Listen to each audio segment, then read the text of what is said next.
2 days before key elections, and the self-proclaimed leader of the Republican Party is suddenly missing in action. Ask yourself, why would Donald Trump go silent when his candidates need him most? 2 days out from key elections in Democratic-controlled states, President Donald Trump has been notably quiet about the races and completely absent from the... It says a lot when Donald Trump, a man who never misses a spotlight, chooses not to show up on the campaign trail in states that could define his political comeback.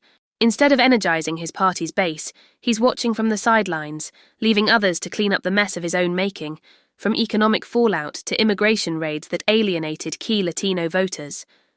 Even his so-called endorsements are distant and half-hearted, a tele-rally here, a statement there, hardly the show of strength he loves to project. And maybe that's because these aren't the kinds of races he can win by personality alone. These are tests of ideas, policies, and credibility. So what does it say when Trump's silence speaks louder than his slogans?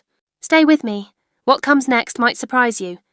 2 days out from key elections in Democratic-controlled states, President Donald Trump has been notably quiet about the races and completely absent from the campaign trail. In Virginia, the president has only endorsed one Republican statewide candidate, Attorney General Jason Miyares. While in New Jersey, the president's support for the GOP gubernatorial candidate Jack Ciattarelli was a tele-rally last week. And his commentary on California's redistricting ballot measure has been largely focused on discrediting the vote. His administration has said it will monitor polling sites in California and New Jersey.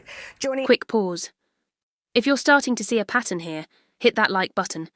It tells YouTube this conversation matters, and it keeps real political analysis in your feed. Joining us now, John Avlon, host of How to Fix It podcast on the Bulwark and author of Lincoln and the Fight for Peace, which is a great history, I might add, and Emma Vigeland, co-host of The Majority Report.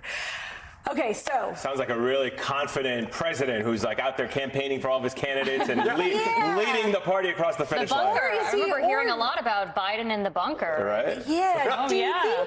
Do you think that Donald Trump made the calculation that these are not strong candidates in New Jersey and Virginia in these governor's races, and so stay out? What do you think, though? No, I think Jack Ciattarelli, who came within 2 points of Phil Murphy last time, and Trump made his biggest per capita gains in New York and New Jersey, is a much more competitive race than Democrats would like to admit. Yeah. I think it's that Trump is really unpopular. And the Latino vote that he really benefited from in 2024 isn't looking like it's going to trend his way. So I think it's an acknowledgement of weakness and really lack of security. I mean, he's going to get his head handed. But Ciattarelli's embraced him in the race. Oh, he hasn't 100%. pretended to not be MAGA or something like that. No, that's a great point. But I think, Abigail, Virginia is really the key bellwether. You're going to probably have a Republican almost certainly replaced by a Democrat. And Trump likes to stay away from anything that hurts. I want to follow up on one thing quickly, though. You said you do not think that the gains that Trump made in New Jersey with Hispanic voters are going to cross over in this election. I would be very surprised. Why?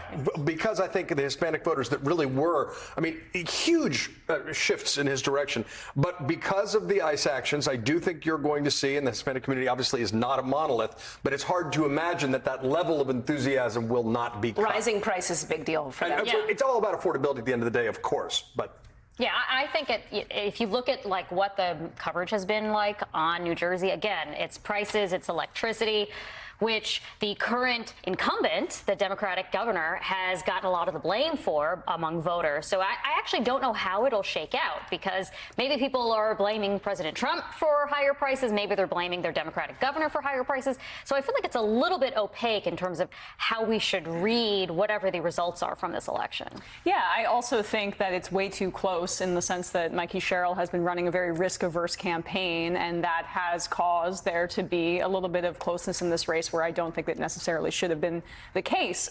Just on the economy for a little bit, I saw the statistic the other day that the top 10% of earners are currently responsible for 50% of consumer spending. Yeah. Just think about that for a second. I mean, this is a ticking time bomb, and it didn't just start with Trump and the tariffs. This is a long-form issue that is the result of growing income and wealth inequality, and it's really coming home to roost with Trump's insane actions with these tariffs, and then also the spotlight on him not really doing anything about curbing inflation. And when you talk about those Latino voters who may not show up for him because of the ICE raids as well.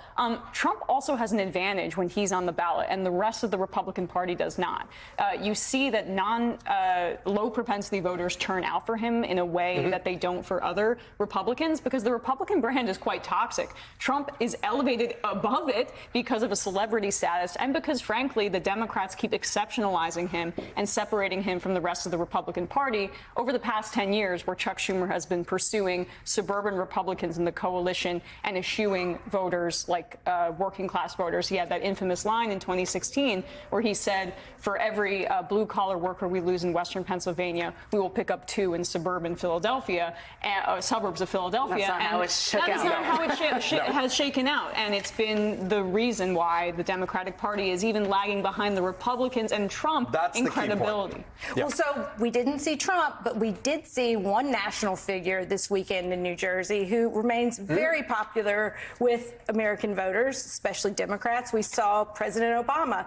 Do you think that it was a smart move to bring in Obama and nationalize the race a little bit in New Jersey? Yes, Barack Obama is actually the most popular national figure in politics right now, and he can still rile Bernie up the base. Sanders. There's no. I'd look at the head-to-head on that one. But because Bernie Sanders obviously is polarizing in a way that Barack Obama is not among a lot of folks. So he is still the biggest figure, the biggest draw, and I think she gives a shot of energy to Mikey Sherrill's campaign to down the stretch when she really needs it. But I do want to underscore the broken promise on affordability. That's the really key thing, is that Trump was raising a lot of frustration with affordability in the wake of inflation. That's a decades-long middle-class squeeze, and he is holding Great Gatsby-themed parties at Mar-a-Lago while folks are getting their SNAP. 42 million folks are getting SNAP taken away, and health and premiums are about to get charged. It's not just that prices have continued going up. In fact, they're re-escalating, right? It's that the supports from government to help people cope with those escalating prices are being yanked away. Whether we're talking about food stamps, which obviously has gotten a lot of attention because 40 million people have lost their nutritional assistance because of the shutdown, or the healthcare premiums going up, or any of the other benefit programs like Medicaid is being yanked away from people starting, a little after the midterms, of course, but it's been messaged quite a bit, and I think pretty effectively by Democrats. I wanted to get your thoughts on the Democratic Party here and whether or not what this upcoming Tuesday means for them.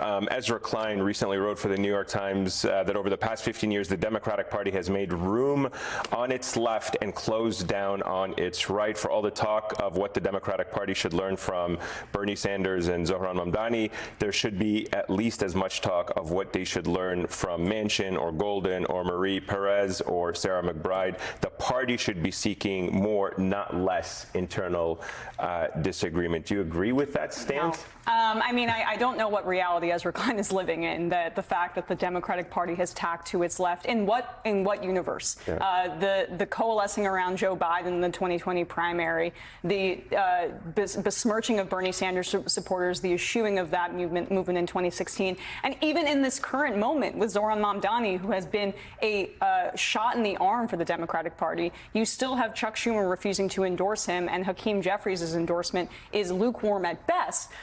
There is a fight right now within the Democratic Party, and Ezra Klein is representing a floundering corporatist centrist flank that is increasingly irrelevant in the party, and he's trying to carry water for them in the Times. I think it's a lucrative thing to do, but it's not necessarily matching the reality. I love it. I'm so excited to disagree with you. I do, because I could not disagree more. The point Ezra's trying to make is that it takes 2 wings to fly. That he's trying to say Democrats need to build a Big Ten. And he's not saying you got to choose between Zohran Mamdani and Bernie Sanders and the centrist wing. He's saying Democrats need to compete in more places. You raised a stat earlier that I think is the key one. Why, when Donald Trump's numbers are plummeting among independent voters, he's got 48% strong disapproval. How come the Democratic Party's approval rating is lower as a brand because than of the muddled message Republican that Party? I was just trying to elucidate. So you believe it's because they're not far left enough? No, I believe that there needs to be a different approach to politics here. Not building a tent and saying we don't necessarily stand for anything, including Ezra advocating for saying that we should should run anti-abortion Democrats in red states. So let's throw trans people under the bus. Let's throw women under the bus. Let's just do anything except reorienting territory, though? No, I think he's talking about being practical and trying to win. And trying to expand the map. That's what needs to happen here. Is if Democrats are going, how do you expand the map? Is you win in Ohio and you win in Pennsylvania and you win in West Virginia. As much as Democrats hate Joe Manchin, he was the only Democrat who could win statewide office in Manchin. I'm sorry, but Joe Manchin helped kill the child tax credit, which is the reason the Democrats are lagging behind in affordability right now. But would it have been better if there were a Republican in that seat? If the Democrats want to orient themselves behind a working class coalition and use that as the base, that is how you build a durable coalition, not the one that has lost to Trump multiple times. But if you look at the track record of like Sunrise and Justice Dems and these other, more populist progressive groups, the base wasn't there. Now the base is there. The base is currently behind it. They have not gained a single seat. Because of the institutional pushback from the Democratic Party. And because right now of the voters. The voters are part of their. To Emma's point, I do think that there is, when you're just looking top down from the most powerful figures in the Democratic Party establishment, there is a pattern of them being much more accepting of the rightward flank than the left side of the flank. I do think we're seeing that. I think we have some sounds of Hillary Clinton was just asked about Mamdani, who is, by every poll, still in a double-digit lead, very likely to become the mayor. In New York City. Hold on. Let's take a listen to the sound that we have of Hillary Clinton, and then I want both of you to respond on the other side. This is fun. If you had a vote in this city, would you vote for Zoran Mamdani? You know what? I don't vote in this city. I'm not involved in it. I have not, been at all even asked to be involved in it, and I have not chosen to be involved in it. She was a senator from New York. She's in New York all the time for various events. She speaks up on other Democratic issues. She doesn't live in a lot of states, and she weighs in on a lot of John, states. do you think that's the right move for Clinton to make? I think she's telling the truth about what she's punting because she doesn't support Zoran Mamdani's policies. Look, there's been a long struggle over, go back to 1977. I'll just go nerd out. Moynihan versus Bella Abzug. There are deep divisions inside the Democratic Party that get played out. There are good principled fights over policy. Those are legitimate fights and disagreements. And for a lot of folks, a member of the DSA who's never held a job or never had an executive experience. Assemblyman's a job. Not a job in the private sector. You're right. I don't care about that, though. He has had a job. That's the problem. Right. It's worth caring about whether someone's ever had a job in the private sector. It's worth caring about whether they've had an executive experience. He's enormously talented. He's very compelling. So nothing away on that. I'm just saying that for a lot of Democrats, that's a concern as much as what the policies represented by the DSA. And those are perfectly legitimate to raise. If you're trying to confront why the Democratic brand is so low, there's a lot of different analysis you can take. Clearly, Zoran Mamdani's focus on affordability and authenticity, that is right on. And by the way, the center-left can take that on too. Defense of the status quo is what kills you. But let's not pretend that people should just fall in line all the time. Let's have these great debates. Yeah.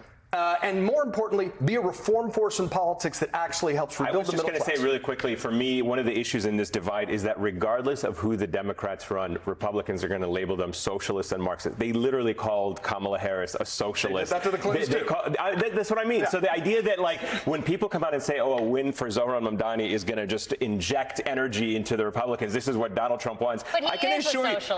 It's not like they're using it as an epithet. It's like he is a But what Eamon is saying is that almost does not matter because they were going to call Cuomo that. They've been signaling that if he were to become mayor, they would do all kinds of investigations tied to COVID. All right, what we're seeing isn't just Trump's strategic retreat.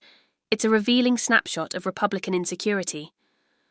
When even Trump won't fully stand behind his party's candidates, it tells you the MAGA brand isn't the unstoppable force it once was. Meanwhile, Democrats are still fighting among themselves, torn between progressives pushing for real reform and centrists clinging to the status quo. This week's elections aren't just about Virginia or New Jersey. They're a referendum on whether voters still believe either party can deliver on affordability, fairness, and accountability. And here's the uncomfortable truth. While Trump hosts luxury parties at Mar-a-Lago, millions of Americans are watching food assistance and healthcare support vanish. If you believe politics should serve people, not egos, hit like and share this video. Subscribe if you're ready for more truth and less political theatre.